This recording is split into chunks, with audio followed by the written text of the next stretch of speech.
Hi అండి, అందరికీ నమస్తే. నేను మీ సునీల్ మద్దాల. గౌరవ మంత్రివర్యులు నారా లోకేష్ గారి గురించి ఈ వీడియో అయితే చేస్తానండి. ఏంటంటే ఆయన ప్రతి విషయం మీద కొంచెం చొరవ తీసుకుంటున్నారు అనేది కనుక పక్కాగా చెప్పొచ్చు. ఎందుకంటే ఆయన పరిపాలన విధానం, తీరు తెన్నులు అన్నీ మారినాయి. అందు గురించే లోకేష్ 2.0గా పరిణితి చెందాడు అనేది నేను అంటాను. కాబట్టి ఏంటి అసలు విషయం, వీడియోలోకి వెళ్ళే ముందు నాది రిక్వెస్ట్ ఉంది, మర్చిపోద్దు, ఖచ్చితంగా అయితే లైక్ చేయండి, నాకు మోటివేషన్గా ఉంటుంది. అంతేకాదు కొత్త వాళ్ళు అయితే కనుక మన ఛానల్ని పక్కగా సబ్స్క్రైబ్ చేసుకోండి.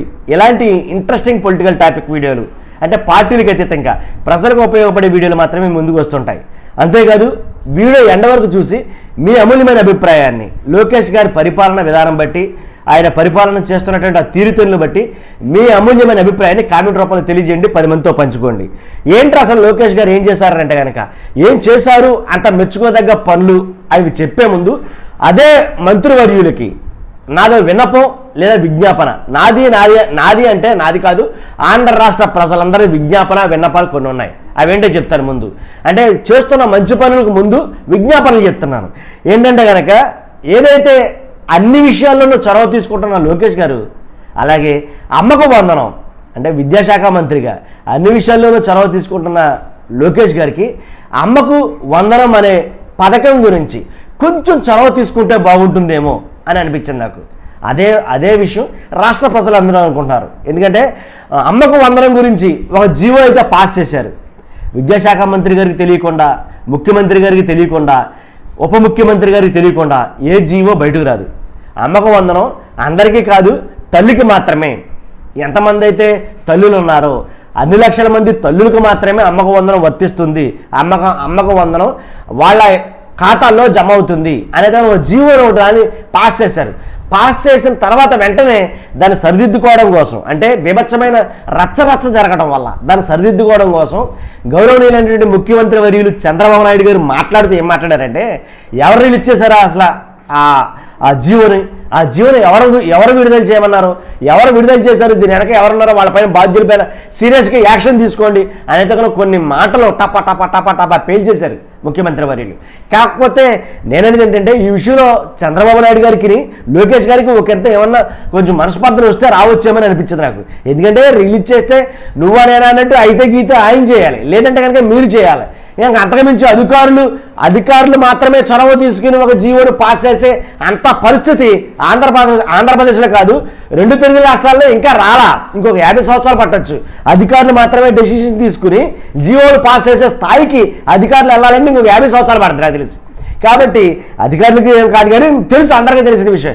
కాబట్టి జీవో పాస్ చేసిన తర్వాత ఆ పరిస్థితులు ఎలా ఉంటాయి, వాడి వేడి చూసుకున్నప్పుడు మిగిలిన కార్యాచరణ మనం ప్రారంభిద్దాం అనే ఉద్దేశంతో విడుదల చేయొచ్చు.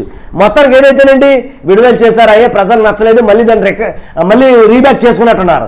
కాబట్టి అదే లోకేష్ గారిని నేనేమడుగుతున్నానంటే, అన్ని విషయాల్లో చొరవ తీసుకుంటున్నారు. అన్ని విషయాలు అంటే ఏదైతే 25 మంది ఎవరైతే దివ్యాంగులు ఉన్నారో ఆ దివ్యాంగుల విషయంలో 25 మంది దివ్యాంగుల విషయంలో కొత్త జీవోలు పాస్ చేశారు. ఇక 25 మంది విద్యార్థుల కోసం ఒక కొత్త జీవోని పాస్ చేసి యుద్ధ ప్రాతిపదికన ఒక జీవోను పాస్ చేసి, అంటే 225 జీవో విడుదల చేసి ఆ జీవో వల్ల ఐఐటి, ఎన్ఐటి, ట్రిపుల్ వంటి విద్యా సంస్థల్లో ఆ 25 మంది సీట్లు సాధించడానికి కారణమయ్యారు. నిజంగా ఈ విషయంలో నారా లోకేష్ గారిని నేను అప్రిషియేట్ చేస్తాను. ఎందుకంటే మంచి పని జరిగింది. ఒక 25 మంది దివ్యాంగ విద్యార్థులకి న్యాయం జరిగింది, మేలు జరిగింది, మంచి జరిగింది. కాబట్టి ఆ విషయంలో లోకేష్ గారిని మనం ఎలాగైనా సరే అభినందించాల్సిందే. కాబట్టి 25 మంది విద్యార్థుల కోసమే 225 అనే ఒక జీవోని విడుదల చేసిన నారా లోకేష్ గారు కొన్ని లక్షల మంది విద్యార్థుల కోసం, ఇక్కడ 25 మంది విద్యార్థులు కాదండి, క్లియర్గా అర్థం చేసుకోవాలి, కొన్ని లక్షల మంది విద్యార్థుల కోసం జీవోని పాస్ చేయలేరా? పాస్ చేసిన జీవోని వెనక్కి తీసుకుంటారు. అలాగే ఏం జరుగుతుందో తెలియని పరిస్థితిలో అయోమయంలో ఉన్నారు తల్లులు పిల్లలు. కాబట్టి అమ్మకు వందనం గురించి జీవోనే పాస్ చేస్తారో, తల్లుల ఖాతాలో అమౌంటే జమ చేస్తారో, లేదా విద్యార్థుల భవిష్యత్తుని ఏం చేస్తారనేది మీ చేతుల్లో ఉంది, లోకేష్ గారి చేతుల్లో ప్రస్తుతానికి. కాబట్టి దాని మీద తగిన నిర్ణయం సానుకూలంగా స్పందిస్తారని రాష్ట్ర ప్రజలందరూ ఆశిస్తున్నారు. అదే నేను చెప్పాలనుకున్న విషయం. కాబట్టి అన్ని విషయాల్లో చొరవ తీసుకునే లోకేష్ గారు, అంతేకాదండి ఆ 25 మందికి విద్యార్థులకి సీట్లు సాధించడమే కాదు, ఇలా మాకు సీట్లు వచ్చినాయని లోకేష్ గారిని కలిస్తే 25 మందికి ల్యాప్టాప్లు ఇచ్చారండి. ఈ విషయంలో కూడా ఆయన్ని నేను అభినందిస్తున్నాను లోకేష్ గారిని. 25 మంది దివ్యాంగ విద్యార్థులకి సీట్లు రావడమే కాకుండా వాళ్ళకి ల్యాప్టాప్లు కూడా బహుకరించారంట. నిజంగా నేను మిమ్మల్ని అభినందిస్తున్నాను.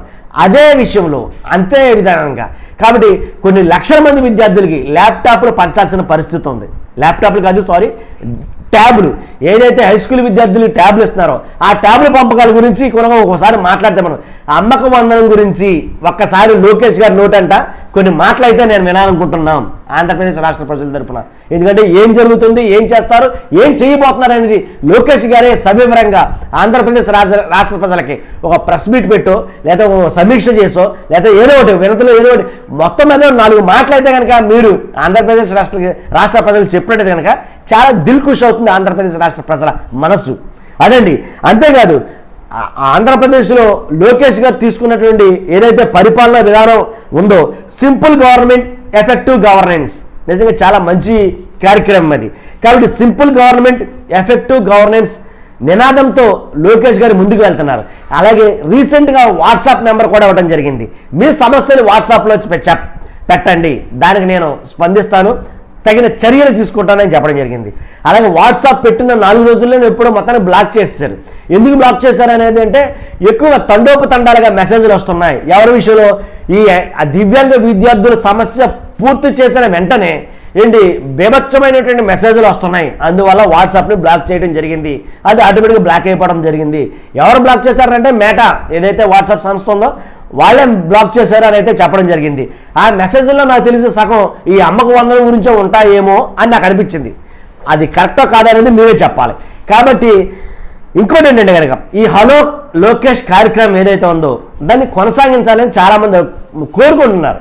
ఎందుకంటే ఒకవేళ ఆ వాట్సాప్ అనేది రద్దయింది కాబట్టి HELLO hello.lokesh LOKESH lokesh@apgovernment.in mail చేయమని చెప్పేసి చెప్పడం జరిగింది. కాబట్టి మెయిల్ చేసినా సమస్యలు పరిష్కరిస్తానని చెప్తున్నారు. కాబట్టి సోషల్ మాధ్యమాల్లో ఏదైనా ఒక సమస్యను కనుక లోకేష్ గారి దృష్టికి వెళ్తే అది వెంటనే సానుకూలంగా స్పందిస్తున్నారు, ఆ సమస్యకి పరిష్కార మార్గం చూపెడుతున్నారు అని ఒక పబ్లిక్ టాక్ అయితే కనుక రేజ్ అయ్యింది. సో ఇలా చేస్తే నిజంగా హ్యాపీ అనండి. ప్రజలందరికీ కావాల్సింది సమస్యలు తీర్చడమే, అది ఏ పార్టీ అయినా ఏ ప్రభుత్వం అయినా ఎవరైనా సరే. కాబట్టి మీరు అలా చేస్తే కనుక నిజంగా ప్రజలందరూ హర్షిస్తారు నన్ను అడిగితే కనుక. ఇంకోటి ఏంటంటే సోషల్ మీడియాలోనే ఎవరైతే కువైట్లో చిక్కుకుపోయినటువంటి అన్నమయ్య జిల్లా చింతపర్తి గ్రామానికి చెందినటువంటి శివ ఎవరైతే ఉన్నారో ఆయన కువైట్లో చిక్కుపోయాడు. కాబట్టి ఆ ఎడారిలో ఆయన పడ్డ బాధలో వర్ణాతీతం. ఆయన ఏడుస్తూ ఒక ఎక్స్ట్రా ఒక వీడియో అయితే పోస్ట్ చేశాడు. దానికి స్పందిస్తూ లోకేష్ గారు ఆ NRI టీములతో మాట్లాడి ఏంటి ఏదైతే ఇండియా నుంచి NRI టీం ఉందో దాని భారత రాయబార కార్యాలయం నుంచి అలా కొన్ని వెంటనే చర్యలు తీసుకోవాలని ఆదేశించడంతో ఆ శివ స్వదేశానికి రావడం జరిగింది.